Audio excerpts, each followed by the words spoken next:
Salut à tous. Aujourd'hui les amis, on est content de vous retrouver. Oui, on est dans un nouveau décor, parce que la situation l'oblige. Alors on s'adapte, mais c'est pas grave, on a quand même prévu un super épisode pour vous. C'est parti pour la balistique.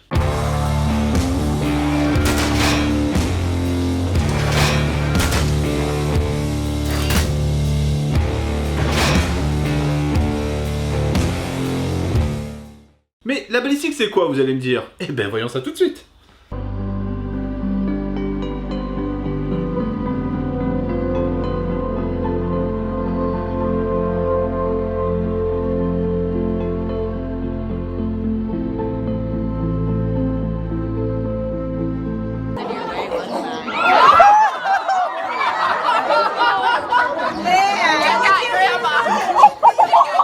Eh oui, ça aussi c'est de la balistique. Donc la définition de la balistique, c'est la science du mouvement des projectiles. En gros, quand vous prenez une balle et que vous la balancez, techniquement c'est de la science. Alors dans la balistique des armes à feu, il y en a trois. Il y a la balistique interne, qui est propre à tout ce qui se passe dans le canon. La balistique externe, c'est quand l'ogive quitte le canon jusqu'à aller vers sa cible. Et la dernière, la balistique terminale, c'est quand l'ogive touche sa cible. Les gens, qu'est-ce qui se passe à ce moment-là? Et l'élément le plus important quand même dans la balistique, c'est quand même d'y voir clair. Parce que si je vous fous d'un stand de tir et dans le noir complet, vous verrez pas où vous tirez. Donc ça va être la merde. Mais grâce à Olight, c'est facile d'y voir clair. Donc Olight m'a proposé de tester cette lampe pour voir un peu comment elle fonctionnait et si j'en étais satisfait. Et honnêtement, j'ai été agréablement surpris parce que franchement, on part sur du 1350 lumens qui porte à 260 mètres. Donc autant vous dire que là, en termes de balistique, vous voyez très loin. Vous pouvez utiliser même un fusil de précision sans problème. Elle a une autonomie de 4 heures à 1350 lumens, donc c'est quand même pas mal. Elle est adaptée pour les Glock, elle a le rail Glock, mais on peut aussi lui mettre les rails 19-13 pour les rails Picatinny, donc elle s'adapte à toutes les armes qui ont des rails. Et ça franchement c'est super sympa, et vous allez pouvoir le constater tout de suite dans cette vidéo. Donc on a commencé les phases de test avec un Glock 19 Gen 5 en MOS fileté. Et on voit qu'en termes d'éclairage c'est quand même vraiment pas mal.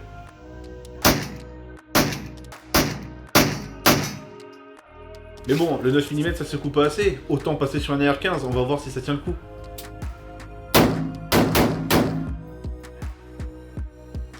Bon, clairement on a vu que sur la AR-15 ça tenait bien, mais face à un fusil à pompe, est-ce qu'elle va tenir?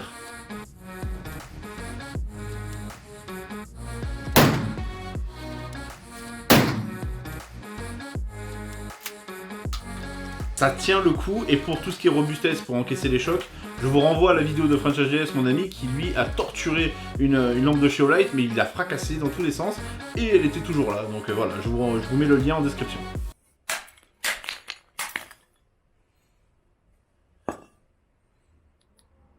Et moi, ce que j'aime le plus dans cette lampe, c'est qu'on peut refaire des scènes de films. Vous connaissez Kick-Ass ?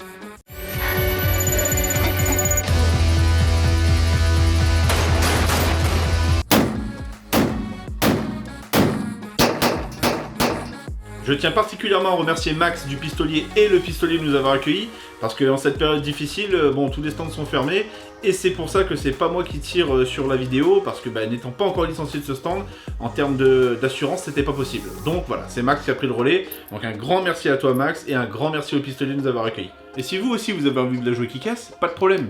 Vous avez le 25 novembre 2020, à partir de 20 h, 40% de réduction sur cette magnifique lampe. Donc n'hésitez pas, une remise comme ça, franchement, ça vaut le coup. Mais c'est pas tout, vous pouvez profiter aussi du code ALGARDIO10 qui vous donnera 10% de réduction sur le reste du magasin. Ah, sérieux, elle est pas belle la vie ? Évidemment, tous les liens seront en description en bas de la vidéo. Donc, revenons sur la balistique. Et donc la première balistique, la balistique interne. Ça a l'air simpliste comme ça, mais en vrai, c'est pas si simple que ça, et il y a eu une sacrée évolution dans le temps. Parce qu'aujourd'hui, c'est facile de voir une balle qui traverse un canon rayé et qui sort en tournoyant. Mais avant ça, il y a eu du chemin. Si par exemple, je vous montre ce mousquet, là on peut voir que carrément c'est le bordel. Le canon était lisse et la balle était plus petite que le canon. Du coup, ça fait des ricochets, façon flipper. Donc là, clairement, la balistique interne interférait sur la balistique externe. Parce que quand vous voyez le boulet qui sort à la sortie du mousquet, c'est un peu en version random, il va un peu où il veut. Donc là, c'était pas top en termes de précision. Mais bon, coup de bol, les armuriers de l'époque se sont dit, tiens, y en a marre de toute cette poudre qui bouche les canons et qui font exploser les canons des fois. On va faire des rayures pour, comme ça, la poudre, elle va dedans. Et les mecs, sans se rendre compte, ils avaient inventé le principe du canon rayé. Et là, ils se sont dit, tiens, c'est fou ça tire vachement plus loin que d'habitude. Quand même, le coup de bol, le hasard, la chance. Bon, la balistique externe, c'est assez simple, Une fois que l'ogive quitte le canon, ça va être son temps de vol. il n'y a pas grand chose à dire dessus, hormis qu'aujourd'hui, quand même comparé à l'époque, on a le système de stabilisation gyroscopique qui aide la balle à aller plus loin. Comme auparavant, les rayures du canon ont imprimé une rotation à l'ogive, en sortie de canon, cette ogive tournoie sur elle-même et lui donne le fameux effet de stabilité gyroscopique, comme avec une toupie. Plus vous faites tourner votre toupie vite, plus elle va être stable. Si vous faites doucement, elle va se casser la gueule. Et là, c'est exactement le même principe. Plus l'ogive sera stable, plus elle ira loin, c'est logique. Et pour finir, la balistique finale ou terminale, c'est l'ogive qui vient rencontrer sa cible. Donc comment elle va se comporter, si c'est du plomb ça va s'écraser, si c'est des balles à carbone de tungstène ou à cœur d'acier trempé, forcément elle va transpercer, enfin ça dépend quoi évidemment, hein. Mais donc en fait c'est le comportement de l'ogive en fin de course.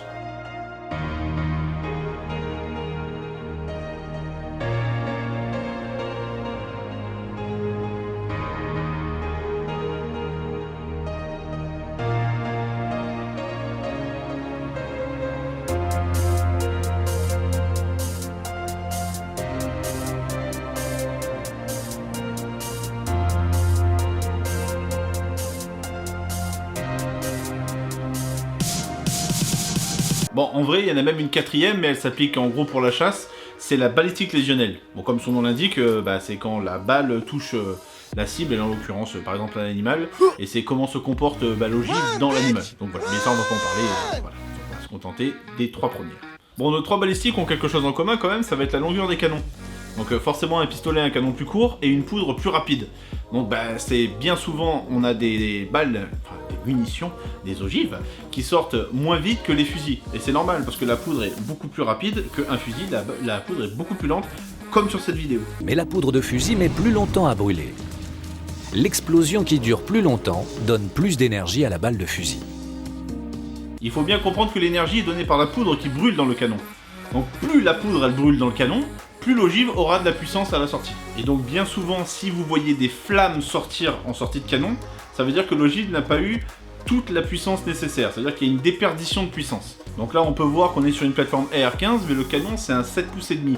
Donc il est très court, donc techniquement, c'est de la poudre à fusil qui est censée brûler longtemps, et là, comme on peut voir que le canon est trop court, elle brûle à l'extérieur. D'ailleurs, merci à mon ami Diox de m'avoir fait essayer son Troy, c'est très rigolo, et là vous pouvez voir mon pote Dire Solution qui carrément a cru que c'était un flingue. Bon évidemment, je fais cette vidéo pour vulgariser la chose, donc là je vais très vite, et on va dans le très simple pour qu'on comprenne rapidement, mais évidemment qu'il y a plein de phénomènes dans la balistique, par exemple comme les phénomènes de friction ou de frottement par exemple avec l'air, et le mieux c'est peut-être qu'on demande à un pro de nous expliquer. On utilise maintenant les conditions initiales sur la position. X de 0 doit être égal à 0. Par conséquent, on part sur cette équation, on remplace tous les t par 0. Ici, on obtient 1, donc on a moins tau A. C'est une petite raquette. Allez, doit être égal à 0. Bon là c'était pour l'humour, mais on voit effectivement que la balistique ça reste vraiment quelque chose de scientifique. Et bon, le monsieur en question là nous le montre clairement. Donc pour ceux que ça rebute pas, je vous invite à aller sur sa chaîne car il vous expliquera tout en détail. Voilà, mais c'est costaud quand même. Voilà les amis, ça sera tout pour la balistique aujourd'hui, mais ne vous inquiétez pas, on vous prépare un épisode où il y aura de la balistique et surtout de la balistique terminale. Et franchement, vu ce qu'on prépare, vous êtes pas prêts. Hein Seb ? Et notamment dans les projets qui vont arriver, il y a quelque chose qu'on aimerait bien développer sur la chaîne Garjo, c'est tout ce qui est drone FPV. Donc pour ceux qui connaissent pas, je vous invite à aller regarder sur Google ou sur YouTube ce que c'est. Mais imaginez du drone FPV dans le milieu des armes à feu, et je pense que ça peut être pas mal. Ça risque d'être sympathique. On va essayer d'apporter du contenu un peu différent et toujours avoir une touche vraiment propre à nous quoi. Et oui, toujours plus. Et oui. Et oui, pourquoi on parle de Toujours Plus? Parce que pour ceux qui ne le savent pas, on a participé donc avec l'équipe Toujours Plus à un concours de court-métrage. Donc c'est-à-dire qu'on avait 48 heures pour créer, réaliser, écrire un court-métrage. Et dans ce court-métrage, bon, pour l'instant on n'a pas le droit de le diffuser, mais dans ce court-métrage, vous verrez le petit Garzio comme vous ne l'avez jamais vu. Et oui. Ouais. Dans un rôle de composition qui lui va à merveille. Ouais. Romantique. Ah si. Et donc qu'est-ce qu'on a créé pour l'occasion, mon cher Garzio? Eh bien, deuxième Discord, celui de Toujours Plus. Mais c'est pas tout, il y a aussi la chaîne Twitch qui va avec. Et qu'est-ce qu'on va retrouver sur ce Twitch? Principalement du court-métrage, du cinéma, orienté horreur plutôt, et également des jeux vidéo. Mais pas que. Mais franchement, est-ce que ça serait peut-être pas mieux de leur montrer quelque chose de concret? Est-ce que tu crois qu'ils sont prêts? Ah, je sais pas, mais il y a quand même à le savoir. Magnéto, Serge.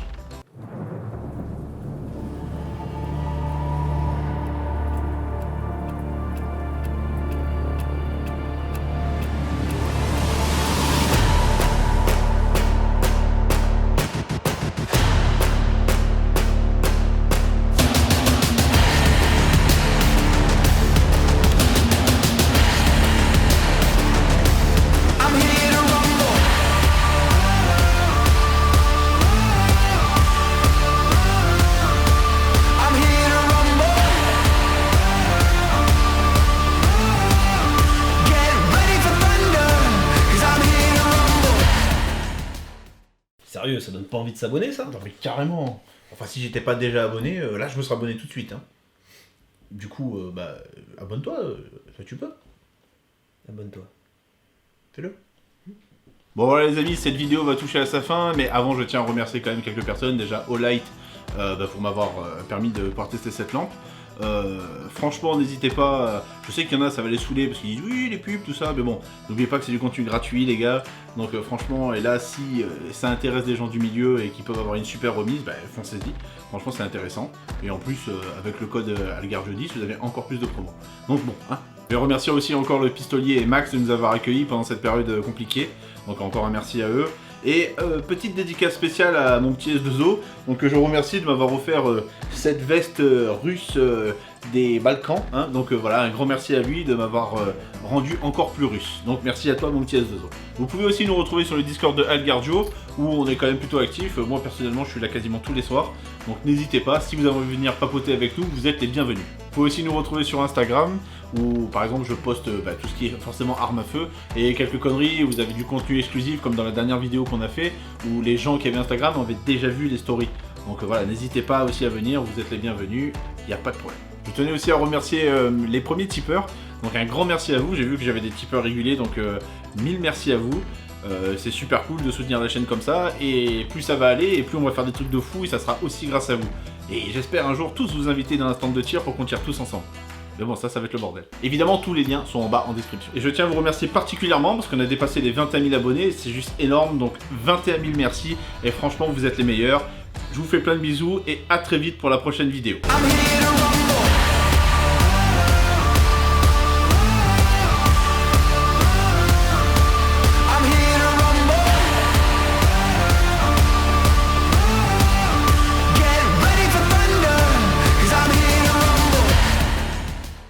Putain, qu'est-ce que j'adore ce truc, j'ai toujours rêvé d'avoir du stromboscopique. Attends, qu'est-ce qui t'arrive, Garjo?